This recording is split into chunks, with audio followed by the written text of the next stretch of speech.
बिस्मिल्लाहिर्रहमानिर्रहीम बिस्मिल्लाहिर्रहमानिर्रहीम।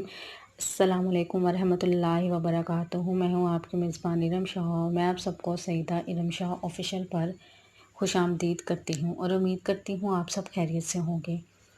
आज हम जिस मौजू पर बात करेंगे उसका तो आप सबको पता ही होगा, क्योंकि आज पहले मुहर्रम है। मुहर्रम का चाँद भी हमें नज़र आ गया, तो ये मुसलमानों के लिए इस्लामी लिहाज से नया साल है। तो सबको मेरी तरफ से नए साल की मुबारकबाद। तो हिजरी के अतबार से हमारा नया साल जो है हिजरी के अतबार से मुहर्रम से होता है। अब आने वाले साल हमारी ज़िंदगी का बहुत बड़ा हिस्सा हमसे छीन कर ले जाते हैं और हम बेबस होकर इसे देखते ही रह जाते हैं। दुनिया की हर चीज़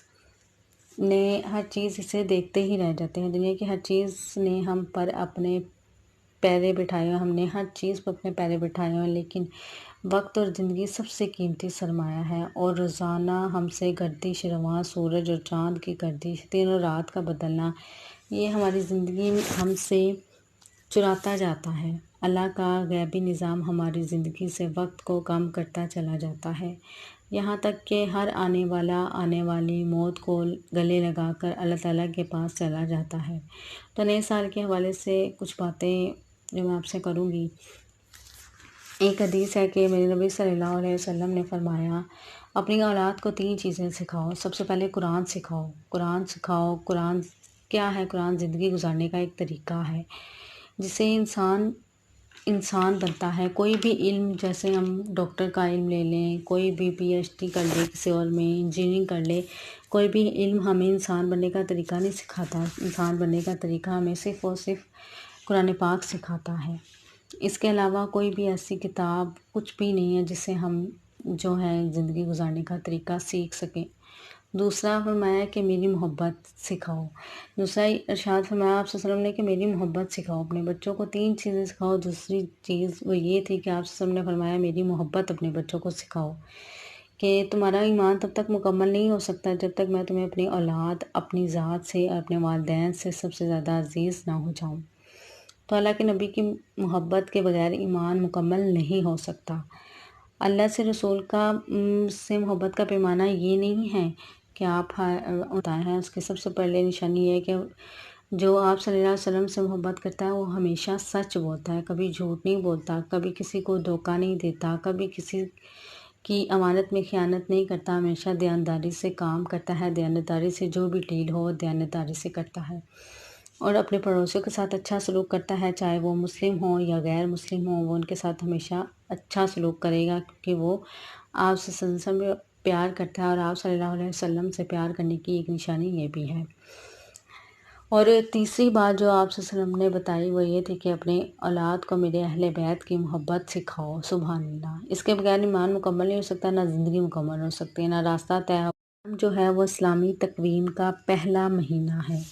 इसे मुहर्रमुल हराम भी कहते हैं। इस्लाम से पहले भी इस महीने को इंतहाई काबिल एहतराम समझा जाता था। इस्लाम ने ये एहतराम जारी रखा। इस महीने में जंगो जदल ममनू है। इस हुर्मत की वजह से इसे मुहर्रम कहते हैं। इसी महीने से नई इस्लामी साल का आगाज़ भी होता है। ये अब सबको ही पता है कि मुसलमानों का जो इस्लामी साल है वो मुहर्रमुल हराम से शुरू होता है।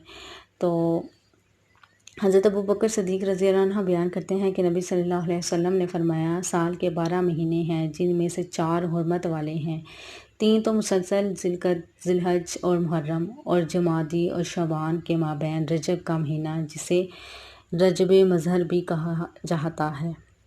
और इसके बाद इस्लामी साल यानी कि कमरी साल या हिजरी साल का पहला महीना मुहर्रमुल हराम बरकत और मुक़द्दस महीना है। मुहर्रम को मुहर्रम इसलिए भी कहा जाता है कि जब से इसने आसमान और ज़मीन बनाए, एक बार किसी ने आका सल्लल्लाहु अलैहि वसल्लम से अर्ज़ किया कि या रसूलल्लाह सल्लल्लाहु अलैहि वसल्लम, फ़र्ज़ नमाज के बाद कौन सी नमाज अफजल है, और रमज़ान के फ़र्ज़ रोज़ों के बाद किस महीने के रोज़े अफजल हैं? तो हुज़ूर सल्लल्लाहु अलैहि वसल्लम ने फरमाया, फ़र्ज़ नमाज के बाद सबसे अफजल नमाज तहज्जुद है। रमज़ान के रोज़ों के बाद सबसे अफजल रोज़े मुहर्रमुल हराम के हैं। سے بھی ہمیں محرم الحرام کی جو اہمیت ہے وہ پتہ چلتی ہے کہ محرم الحرام کا مہینہ مسلمانوں کے لیے بہت ہی زیادہ مقدس کا مہینہ سمجھا جاتا ہے، تو اس میں کوشش کریں کہ ایک دوسرے کو معاف کریں، ایک دوسرے سے پیار محبت سے پیش آئیں، قرآن سیکھیں، اللہ تعالیٰ حضور پاک صلی اللہ علیہ وسلم سے محبت کے تقاضوں کو اپنی زندگی میں لائیں تاکہ ہم دنیا اور آخرت دونوں میں کامیاب ہو سکیں۔ تو سب مسلمانوں کو میری طرف سے محرم کا چاند مبارک ہو۔ دعاؤں میں مجھے بھی ضرور یاد رکھیں گا، اگر کوئی غلطی کوتاہی ہو گئی ہو تو میں اس کے لیے آپ سے معذرت کرتی ہوں۔ تو اس کے ساتھ میں ارم شاہ آپ لوگوں سے اجازت چاہتی ہوں، دعاؤں میں ضرور یاد رکھیے گا۔ اللہ حافظ۔